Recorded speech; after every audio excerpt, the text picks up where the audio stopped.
महाभारत की कथा में बहुत से योद्धाओं और शूरवीरों का जिक्र मिलता है। उन्हीं में से एक है शिखंडी। लेकिन शिखंडी से जुड़ी एक खास बात यह है कि उसे ना तो पुरुष की श्रेणी में रखा गया और ना ही स्त्री। कुछ लोग शिखंडी को किन्नर मानते हैं, लेकिन यह जानकारी भी सही नहीं है। शिखंडी की सच्चाई क्या है, उसका जन्म किन परिस्थितियों और हालातों में हुआ, आइए जानें इससे संबंधित पौराणिक कथा।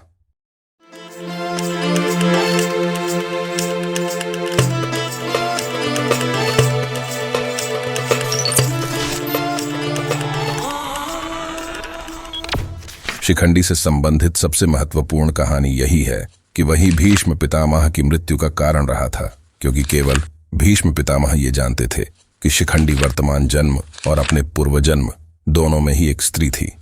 भीष्म पितामह स्त्री पर वार नहीं कर सकते थे, इसलिए जब शिखंडी ने उनका वध करने के लिए उन पर धनुष ताना तो उन्होंने स्वयं अपने हथियार डाल दिए।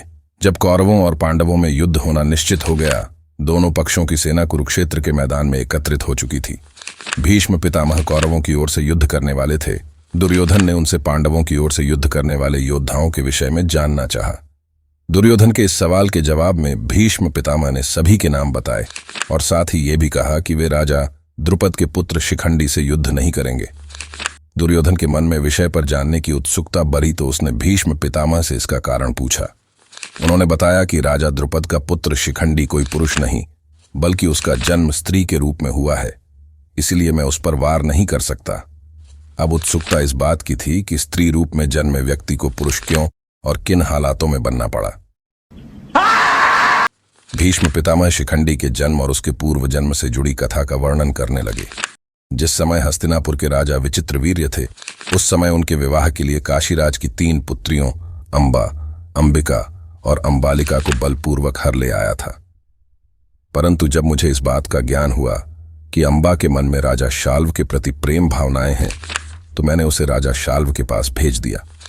परंतु राजा शाल्व ने जब अंबा को स्वीकार करने से इनकार कर दिया, तब अंबा ने अपनी स्थिति का सारा दोष मुझे दे दिया। अंबा अपनी व्यथा लेकर परशुराम के पास गई।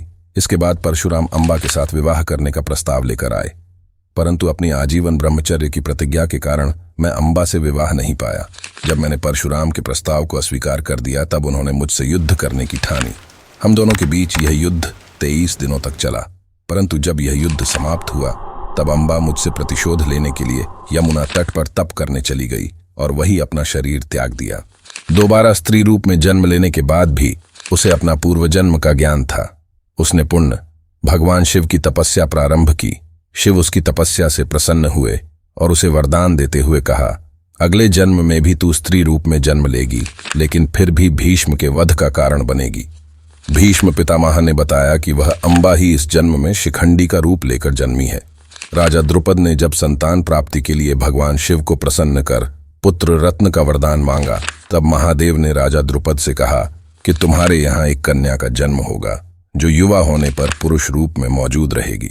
जब वरदान के सत्य होने का समय आया, तब द्रुपद की पत्नी ने एक कन्या को जन्म दिया। द्रुपद को भगवान शिव के वरदान की याद आ गई। तब उसने सभी को यह बताया कि उनके यहाँ पुत्र रत्न की उत्पत्ति हुई है। यह पुत्र रत्न कोई और नहीं बल्कि शिखंडी था, और यही शिखंडी आगे जाकर भीष्म पितामह की मृत्यु का कारण बना था। तो दोस्तों, ये थी शिखंडी की अद्भुत जन्म कथा। अगर आपको ये वीडियो अच्छी लगी हो तो इसे लाइक कीजिए और ऐसी ही और वीडियोस देखने के लिए चैनल को सब्सक्राइब कीजिए।